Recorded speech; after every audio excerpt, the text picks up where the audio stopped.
What's up, guys?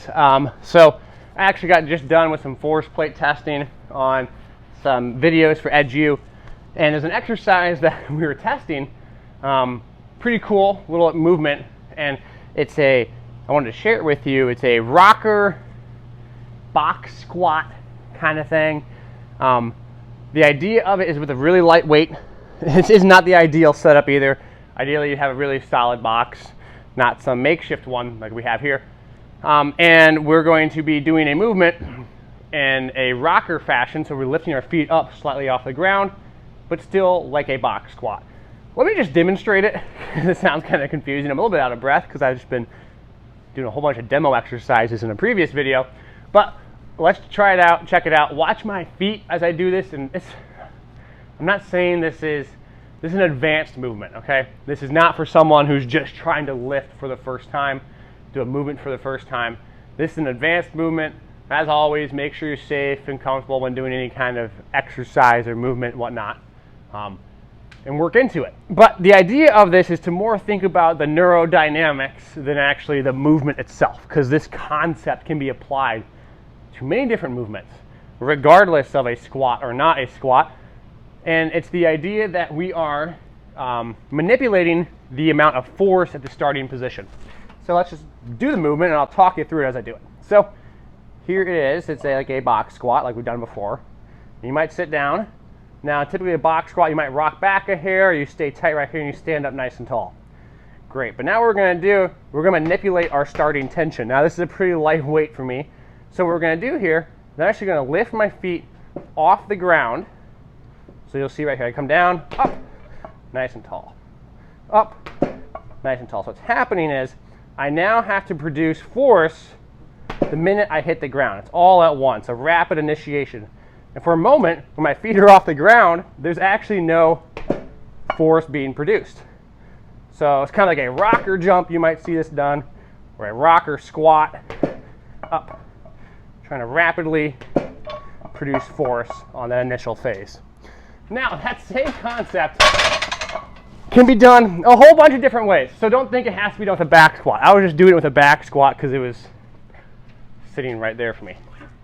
You could take a plate, and you could do plated rocker jumps. Up, up, lifting your feet off the ground, rapidly stomping into it.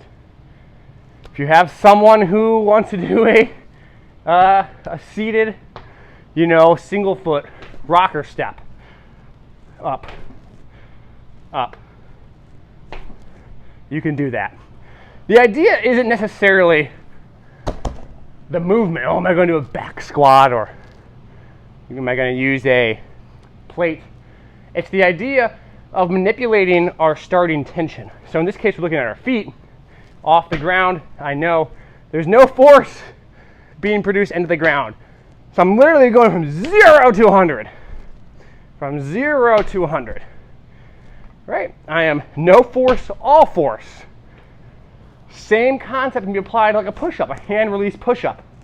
I'm here, and I release, and I do a push-up. That was a really bad example because I'm out of room, but you get the idea.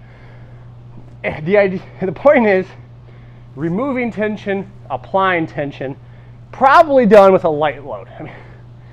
I'd arguably say that to make sure it's actually safe, should be a very light load, because what we're working on is that initial force production, that rapid rate of force development, or that starting strength aspect where we're up and going and using this to initiate the contact. Because when I contact the ground here, there is no downward momentum. So like if I have a counter movement jump, and even if I pull my feet off the ground and hop quickly, I still have a downward momentum. When I'm doing this, there's minimal downward momentum. Minimal. Like maybe there's some, but not a ton. The idea, going from that zero load, rapid load, getting your nervous system to turn on quickly to produce that force as fast as it possibly can. So hopefully that makes sense, a little training tip. We just dove into all the science of it on EduU. We got the force plates out, recorded it all. I'm staring that way because my force plates are. And I'm going to analyze that there and do a little presentation on it. But I wanted to share the concept of the idea and the movement here, because maybe it's something we can build off of, utilize somewhere down the line. Maybe I'll use it in my training a little more. Something I kind of totally forgot about. It's nice to remember, like, no, you can take these concepts and you can mold them.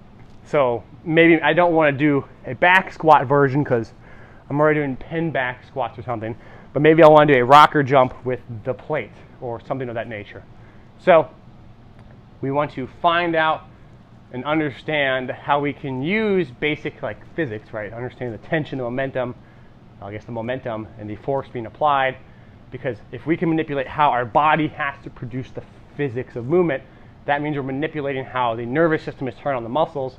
If we can find ways that replicate or overload it in a way that's more relatable to that, the jump or sporting movements, then we can take that and say that might have a greater transfer to training. So just wanted to share that tip with y'all, and I hope that made sense, and I appreciate y'all listening.